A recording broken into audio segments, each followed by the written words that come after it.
গভীর রাতে আকাশ আঙ্কেলের গতিবিধি আমার মনে কৌতূহল জাগাচ্ছিল, তাই আমিও ঘর থেকে বেরিয়ে এলাম। দেখলাম আঙ্কেল আমার মায়ের ঘরের দিকে এগিয়ে যাচ্ছেন। ভেতরে কি ঘটছে তা জানতে আমার আগ্রহ আরও বেড়ে গেল। আমি ধীরে ধীরে মায়ের ঘরের জানালার কাছে গেলাম। জানালাটি অল্প খোলা ছিল, আর আমি সেই ফাঁক দিয়ে ভেতরে তাকালাম। মা তখন রূপেশ আঙ্কেলের সাথে বসে কথা বলছিলেন। মনে হচ্ছিল তারা কোনো গুরুত্বপূর্ণ বিষয় নিয়ে আলোচনা করছেন, কিন্তু সেই দৃশ্য দেখে আমার মনে এক ধরনের অস্বস্তি হলো, যেন কিছুটা অপ্রত্যাশিত কিছু ঘটছে। আমি দ্রুত ঘরে ফিরে এলাম, আর মনে নানা প্রশ্ন ঘুরপাক খেতে লাগলো। বন্ধুরা, আজকের গল্পটা অনেক বেশি স্পেশাল, তাই কেউ মিস করো না। আর দয়া করে গল্পগুলো ভালো লাগলে ভিডিওটি লাইক, শেয়ার এবং চ্যানেলটি সাবস্ক্রাইব করো প্লিজ। আমার মা ছিলেন অনেক সুন্দর এবং অনেক ভালো চরিত্রের অধিকারী। মা গ্রামের অনেকের বাড়িতে কাপড় ধোয়া, বাসন মাজা এবং ঘর পরিষ্কার করার কাজ করতেন। আমাদের আর্থিক অবস্থা এমন ছিল যে আমার পড়াশোনা চালিয়ে যাওয়া সম্ভব ছিল না, তাই চতুর্থ শ্রেণী পর্যন্ত পড়ার পর মা আমাকে স্কুলে পাঠানো বন্ধ করে দিলেন এবং আমার দায়িত্ব হয়ে গেল মায়ের কাজে সাহায্য করা। মা যেখানে যেখানে কাজ করতেন আমিও সেখানে তার সাথে যেতাম। আমি সব সময় মায়ের পাশে থেকে ঘরের কাজগুলো করতাম এবং তাকে সাহায্য করতাম। মা ছিলেন খুবই সৎ এবং পরিশ্রমী। তিনি কখনো অন্য কারো প্রতি অন্যায় আচরণ করতেন না। মা বেশি কথা বলতেন না, চুপচাপ নিজের কাজ শেষ করে বাড়ি ফিরে আসতেন। আমাদের পরিবারের আর্থিক অবস্থা দেখে গ্রামের অনেকেই মাকে প্রলুব্ধ করার চেষ্টা করেছিল। মাকে তারা অনেক ধরনের লোভ দেখাতো। তাদের ধারণা ছিল যে আমরা গরিব বলে হয়তো মা তাদের কথায় বিভ্রান্ত হতে পারেন। যেসব বাড়িতে মা কাজ করতেন সেখানকার কিছু পুরুষ ও ছেলেরা তাকে ভুল পথে চালিত করার চেষ্টা করত, কিন্তু মা কখনোই তাদের কোনো প্রস্তাবকে গুরুত্ব দেননি। গ্রামের কিছু প্রভাবশালী লোক আর দুষ্ট প্রকৃতির মানুষও মাকে তাদের ফাঁদে ফেলার চেষ্টা করেছিল, কিন্তু মা কখনো তাদের কথায় কর্ণপাত করেননি। মায়ের মন সব সময় আমার এবং আমাদের সংসারের অবস্থার দিকেই নিবদ্ধ ছিল।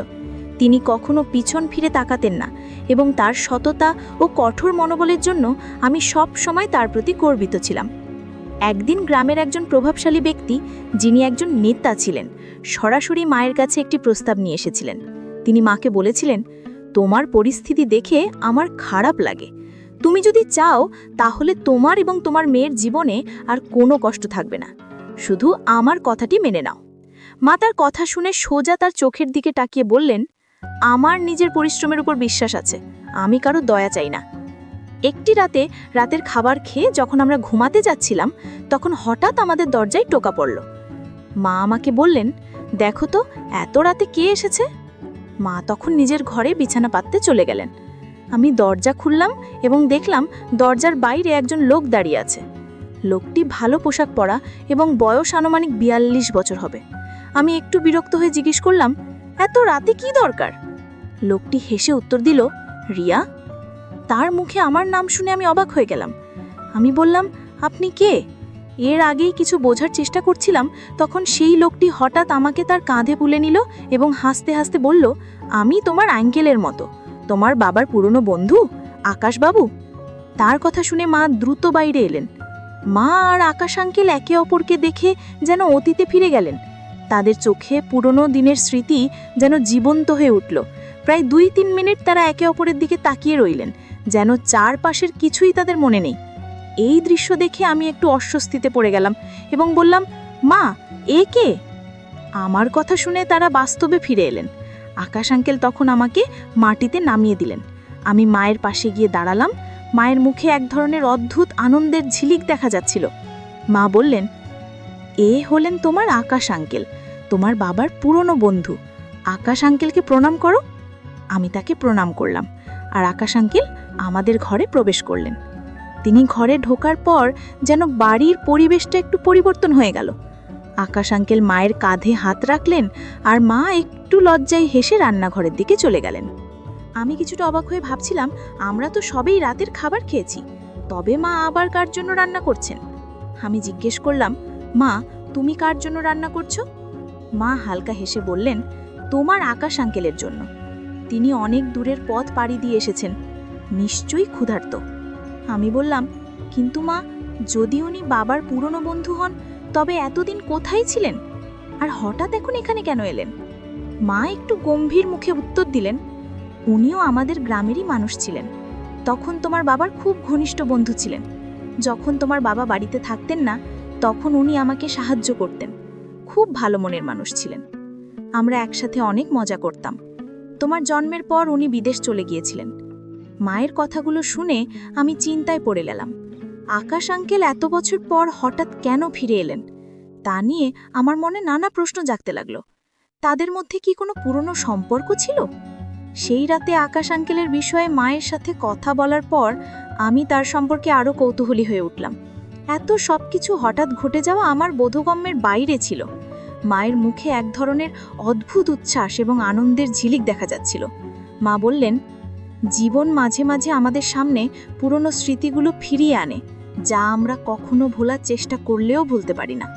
মা বললেন, দেখো, আকাশ আঙ্কেল এখন একা থাকেন, তার জীবনে আর কেউ নেই।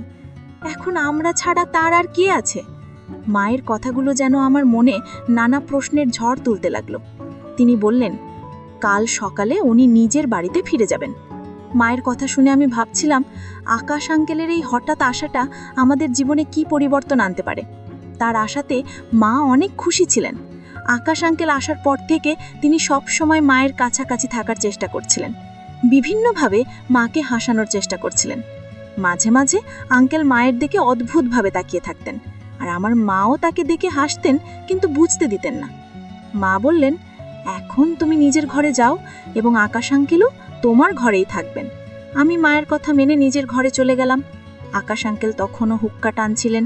আমি বিছানা পেতে নিলাম এবং আকাশ আঙ্কেলের জন্য পাশে আরেকটি বিছানা পেতে দিলাম। তারপর নিজের বিছানায় শুয়ে পড়লাম।